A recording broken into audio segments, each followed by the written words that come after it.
राजभर जी, ये चूंकि कोरोना काल है, एक सवाल मैं छोटा सा आपसे पूछना चाह रहा हूँ कि माघ मेला शुरू होने वाला है प्रयागराज में, करोड़ों लोग हिस्सा लेंगे, कहीं सुपर स्प्रेडर ना बन जाए कोरोना का वो जो मेला है, क्या आपको लगता है इस पर रोक लगनी चाहिए? देखिए, हम तो फिर कह रहा हूँ कि मैंने चुनाव आयोग को एक पत्र अपनी पार्टी की तरफ से लिख के दिया कि सर्वदलीय बैठक बुला लिया जाए। व्यक्ति जीवित रहेगा तो चुनाव कराए जा सकते हैं, अगर व्यक्ति जिंदा नहीं है तो फिर बड़ा मुश्किल है। लेकिन आपने देखा कि दो घटनाएं मैं आपको जिक्र करूं। आज़ादी के बाद पहली पार्टी भारतीय जनता पार्टी है जिसके शासन में सुप्रीम कोर्ट के जज आपके चैनल के सामने आकर के जनता से अपनी फरियाद किया। पहली घटना है 75 साल में। दूसरी घटना कि पीएमओ ऑफिस से फोन या सूचना जाती है और तीनों चुनाव आयोग हाजिर हो जाता है। ये क्या दिखता है?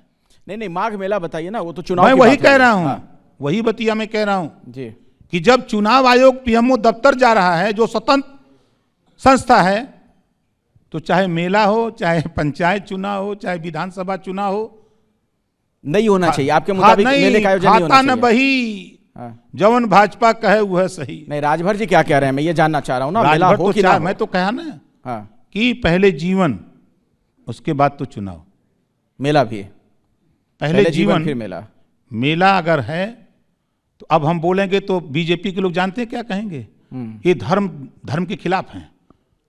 अब वहां जाके अगर कोई व्यक्ति कोरोना तो से, आप बीजेपी से डरते थोड़ी ना है, बोलिए। बीजेपी का करेगी? हाँ। बीजेपी के कौन औकात है? बीजेपी का कर लेगी? अरे ओम प्रकाश राजभर एक पैर रेल में एक पैर जेल वाला नेता है, वैसे थोड़ा हम घूमते हैं। चलिए, पंकज आपसे कुछ पूछना चाह रहे हैं। पंकज, राजभर जी, एक बात बताइए, प्रधानमंत्री नरेंद्र मोदी हो गए, केंद्रीय गृह मंत्री अमित शाह और सीएम योगी आदित्यनाथ, तीनों में से सबसे ज्यादा आप किसका सम्मान करते हैं? कौन लगता है जिसने आपको सबसे ज्यादा धोखा दिया?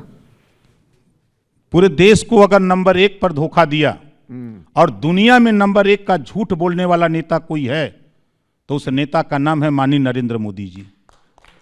सौगंध मुझे इस मिट्टी की, देश नहीं बिकने दूंगा।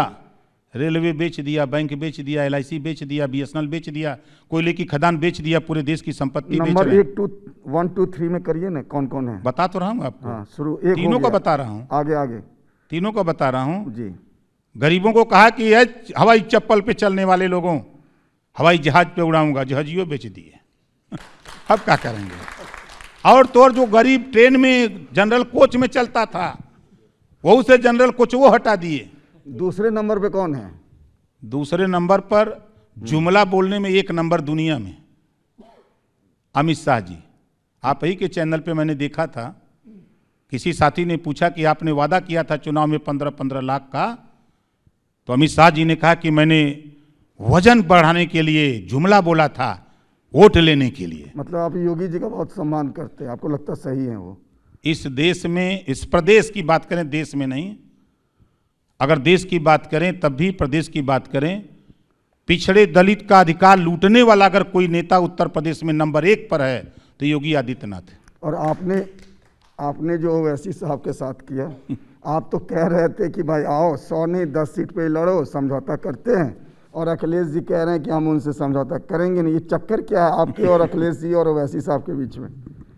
देखिए, पर्दे पर 2 ही आदमी दिखते हैं ना, ओम प्रकाश राजभर और अखिलेश जी। समझौते में प्रेमचंद प्रजापति जी हैं, बाबूराम पाल हैं, रामसागर बिंद हैं, किशोर पटेल हैं, संजय चौहान हैं, अनिल चौहान हैं, केशवदेव मौर्य हैं, लेकिन पर्दे पर 2 ही आदमी दिखते हैं।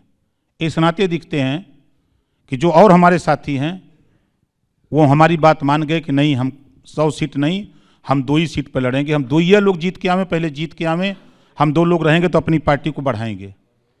तो देखिए, पूरा देश कांग्रेस के साथ था ना, आवाज वही देश की जनता। आपने चूंकि कांग्रेस का जिक्र कर दिया, एक सवाल मैं आपसे पूछना चाह रहा हूं। आपने एक हाल में बड़ा विवादित बयान दे दिया कांग्रेस की नेता प्रियंका गांधी को लेकर। उन लोगों का जो नारा है कि लड़की हूं लड़ सकती हूं, आपने ये कह दिया कि उनकी तो शादी हो गई प्रियंका की, अब लड़की कहाँ है, वो औरत हो गई, अब कहाँ लड़ सकती हैं? अब इसका क्या मतलब है? मैंने क्या गलत बोला? मैंने क्या गलत बोला? तो एक लड़की प्रतीकात्मक था ना, जब तक शादी न हो जाए, हाँ, जब तक शादी न हो जाए तब तक वो लड़की है। शादी हो जाने के बाद उनको लड़की कोई नहीं कह सकता। मैंने देखा वो जो मीटिंग मैंने देखा, उसमें सब 14 साल, 13 साल, 12 साल, 15 साल की लड़कियां थी जो वोट नहीं दे सकती। मैं सही कहा हूं, आज भी कह रहा हूं, हमारी मां लड़की नहीं हो सकती। नहीं तो मां लड़ तो सकती है ना। है मां, हाँ ये बात तो मैं मान सकता हूं, मां लड़ सकती है, लेकिन लड़की लड़ सकती है, लेकिन जो उनकी भाषा शैली है, उनके सहारे वो लड़ने के लिए, तो वोटर है नहीं है तो क्या लड़ेंगे? सवाल इस बात का है ना, ठीक है। वोटर नहीं है। हाँ। वो वोटर नहीं है तो उनसे उनको लेके क्या लड़ा जाएगा? हम बहनों के साथ लड़ सकते हैं, माँ को लेके लड़ सकते हैं, भाभी को लेके लड़ सकते हैं, तो ये बात तो समझ में आती है। लेकिन ये होने जा रहा है। लेकिन एक बात बताइए राजभर जी, फिर अखिलेश यादव जी को भी बार बार आपको यह एहसास क्यों कराना पड़ता है कि आपके बिना उनका काम नहीं चलेगा? आपका एक बड़ा मशहूर बयान है कुछ महीनों पहले जो आपने बात कही थी कि साइकिल बिना हवा के चलती नहीं है, और जो अखिलेश जी की साइकिल है उसमें हवा का काम आप करेंगे। नहीं देखिए, मतलब उनको आप क्या बताना चाहते हैं? मैं 2016 की बात करूं अगर, तो उस समय बहुजन समाज पार्टी उत्तर प्रदेश में जनता के दिमाग में बस रही थी। 9 जुलाई 2016 को जब माननीय अमित शाह जी के साथ एक रैली मैंने मऊ में किया, तो हवा का रुख मुड़ गया। वहीं से सपा और बसपा पतन की ओर जाने लगे, और सुहेल देव भारतीय समाज पार्टी और भारतीय जनता पार्टी उत्थान की तरफ बढ़ने लगे। और भारतीय जनता पार्टी ने मेहनत किया, हमने भी मेहनत किया, सरकार बन गई। ठीक वही स्थिति, आप लोग तो हमसे बेहतर जानते हैं, आप लोग हवा का रुख बहुत आंकते हैं। नहीं, लेकिन हवा तो आप भरने का काम करें नहीं, ना। हमने आपको दिखाया ना। देखिए मैं बता दूं, एक दिन मैंने अखिलेश जी से 2 दिन में समझौता किया हूं। बात तो बहुत करता था लेकिन बताता नहीं था। एक दिन मैंने अपनी फोटो अखिलेश जी से बात करके 2 फोटो हमने कहा कि शेयर किया जाए 5 मिनट के अंतर पर, उसके बाद समझ में आ जाएगा कि क्या होने वाला है। देश का कोई स्मार्टफोन नहीं था कि जिस पे हमारी फोटो और अखिलेश जी की न गई हो। उस फोटो ने प्रदेश में कह दिया कि अब सरकार बन जाएगी।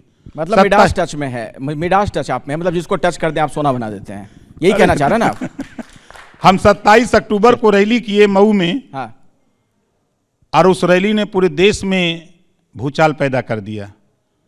उसी दिन से लोग मान गए कि अब अखिलेश जी को ओम प्रकाश राजभर कुर्सी पर बैठाई के मानेगा। चलिए, अरविंद जयतिलक जी आपसे सवाल पूछना चाह रहे हैं, सीनियर जर्नलिस्ट हैं।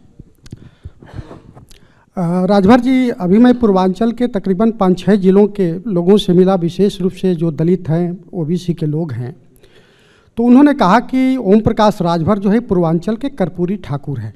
मुझे अच्छा लगा, ये आपके लिए बड़ी सम्मान की बात है। लोगों ने अतीत से वर्तमान को जोड़ने की कोशिश की, लेकिन जब सम्मान बढ़ता है तो अपेक्षाएं भी लोगों की बढ़ जाती है।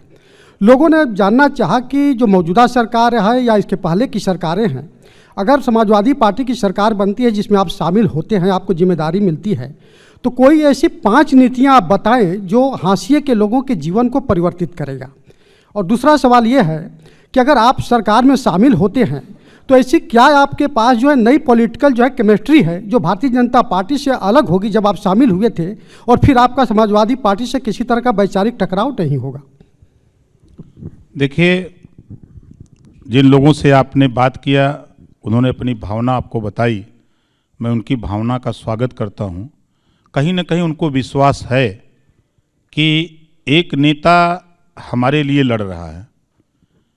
उनको विश्वास इस नाते हुआ कि सदन से लेकर सड़क तक वंचित, पिछड़े, दलित, अल्पसंख्यक, चाहे शिक्षा का सवाल हो, चाहे स्वास्थ्य का सवाल हो, चाहे रोजगार का सवाल हो, चाहे नौकरी का सवाल हो, चाहे शुल्क प्रतिपूर्ति का सवाल हो, चाहे छात्रवृत्ति का सवाल हो, चाहे जातिवार जनगणना का सवाल हो, चाहे घरेलू बिजली का बिल माफी का सवाल हो, चाहे गरीबी उन्मूलन का सवाल हो, तो ओम प्रकाश राजभर वहाँ टहल करके पूर्वांचल के कोई गांव ऐसा नहीं है, पूर्वा टोला भी मैंने नहीं छोड़ा है, उनसे बताने का प्रयास किया हूं कि जब देश की आज़ादी की लड़ाई लड़ी गई तो हमारे देश के जो जिन लोगों ने लड़ाई लड़ी उनकी सोच थी कि देश आज़ाद होगा, छोटा छोटा प्रदेश होगा, कुटीर उद्योग लगेगा, कच्चा माल सरकार देगी, तैयार माल सरकार खरीदेगी। लेकिन ऐसा हुआ नहीं। हमें जिस धरती पे रहता हूं, अगर आपको बलिया के द्वाबा, सहतवार, रेवती ले चलें तो बस्तियों में अगर पहुंचा दूं तो आप माथा पकड़ लेंगे कि आज़ादी के 75 साल में इनका ये आलम है। सरकारें बड़ा ढिढोरा पीटती हैं, आज भी उन गरीब, कमजोर, वंचित को छत नहीं मिली, चाहे जितना ढिढोरा कोई सरकार पीट ले।